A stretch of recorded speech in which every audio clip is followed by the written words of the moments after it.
చాలా సింపుల్గా ఉండే ఒక హెయిర్ స్టైల్ షేర్ చేస్తున్నాను. ఇది పెద్దవాళ్ళకైనా కిడ్స్కైనా ఎవరికైనా బాగుంటుంది. జస్ట్ రబ్బర్ బ్యాండ్స్తోనే అయిపోతుంది. ఫస్ట్ ఒక పోనీ వేసుకోండి.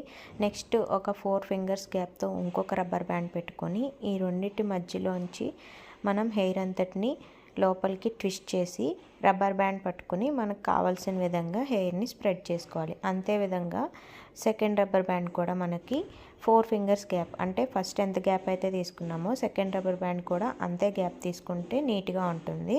ఇలా మనం రబ్బర్ బ్యాండ్స్తో మాత్రమే వేయచ్చు. చిన్నపిల్లలకి ఇది యూనికార్న్ హెయిర్ స్టైల్ అని అట్లా చాలా బాగుంటుంది. ట్రై చేసి చూడండి. జస్ట్ పుల్ చేసినప్పుడు మీరు రబ్బర్ బ్యాండ్ని కింద పట్టుకుని హెయిర్ అనేది పుల్ చేయండి. దానివల్ల నీట్గా వస్తుంది హెయిర్ అనేది. ఇలా మనకి లాంగ్ హెయిర్ ఉన్న వాళ్ళకి ఈ హెయిర్ స్టైల్ అనేది చాలా బాగుంటుంది. కిడ్స్కైనా సరే పెద్దవాళ్ళకైనా సరే ఎవరికైనా బాగుంటుంది. ఇది మనం డెకరేటివ్ పిన్స్తో డెకరేట్ చేసుకుంటే మనం